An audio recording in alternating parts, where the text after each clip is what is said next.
Hello everyone, welcome back. Thank you for checking out this video. Today's topic, I was inspired by the video that Joker made over at Better Bachelor. And if you don't know about him, you should. I'm going to put the link to the video in the description so you can check it out if you choose to. I would recommend it.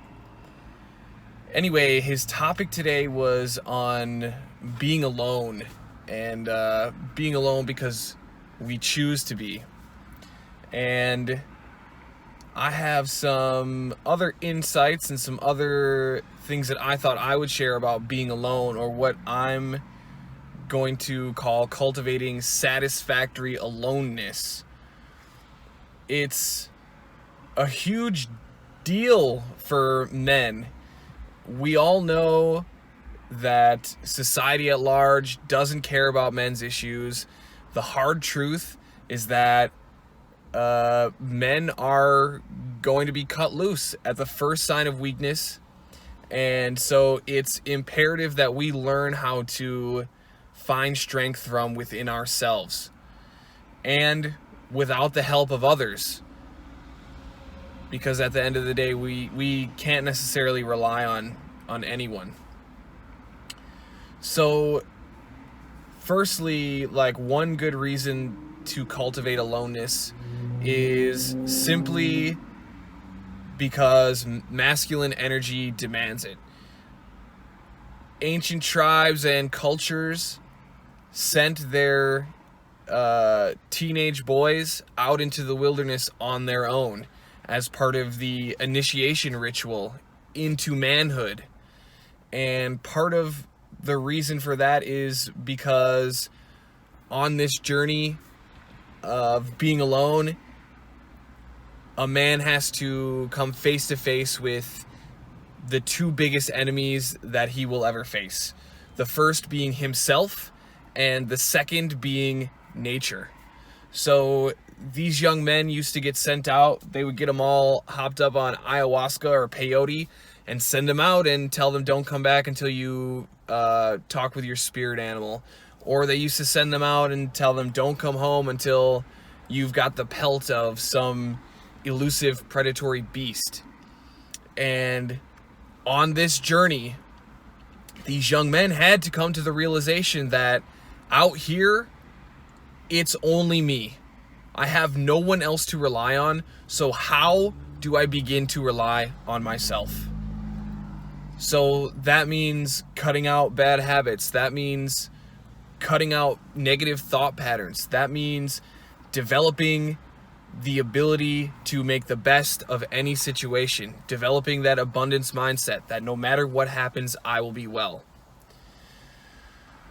So, secondly, we'll just talk about the brain chemistry like always. Look, we've got dopamine, we've got serotonin. Dopamine is the pleasure reward chemical. So everything in our culture, in our society now, is designed to get the maximum dopamine response from the brain. Social media, browsing memes on Reddit or Twitter, even the food we eat, pornography, video games, all of those things are designed to elicit the maximum response from the dopamine system of the brain. So we get this insane high on dopamine and an almost immediate crash. Not only does this mess with the mood and the brain's ability to process with logic and reason, it also takes away from the stimulus of doing those sort of normal, mundane, boring things that are, at the end of the day, what makes a man a man. So it's not, you don't get as much dopamine by paying your bills on time, or by making your bed, or doing the laundry, or studying and learning a skill, or working on social skills. The brain would much rather hop on the joysticks and get that immediate pleasurable high. So by being alone and cutting out some of those things, the brain gets a reset on this dopamine system by disengaging from social media, from some of those other bad habits. The things that need to be done deliver a much more pleasurable response to the brain. Then, as sort of a positive feedback loop on that, once the brain realizes that it's getting good at taking care of itself and the body that it's housed in, serotonin is released. Serotonin is the body's scorecard, essentially, on where it is in the ladder of life. Jordan Peterson would call them competency hierarchies. Where's my position? Now, people who spend a lot of time on social media posting pictures, scrounging for likes, people who spend a lot of time looking at pornography, people who spend a lot of time playing video games, don't make meaningful progress towards anything that really, truly matters. And therefore, they never climb the ladder.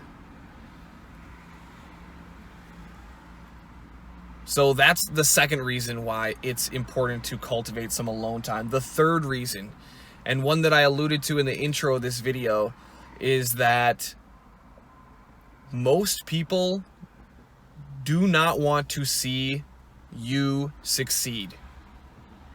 Most people are not interested in going against the grain in a way that is going to get results. From my own experience, most people wanted to keep me around because I enabled their bad behavior, some of those behaviors that I spoke about before, and they wanted to keep me around because I was a loser, and hanging out with a loser made them feel less bad about what was going on in their own life. Most of these people will fight hard to keep you where you are. They're going to use shaming tactics.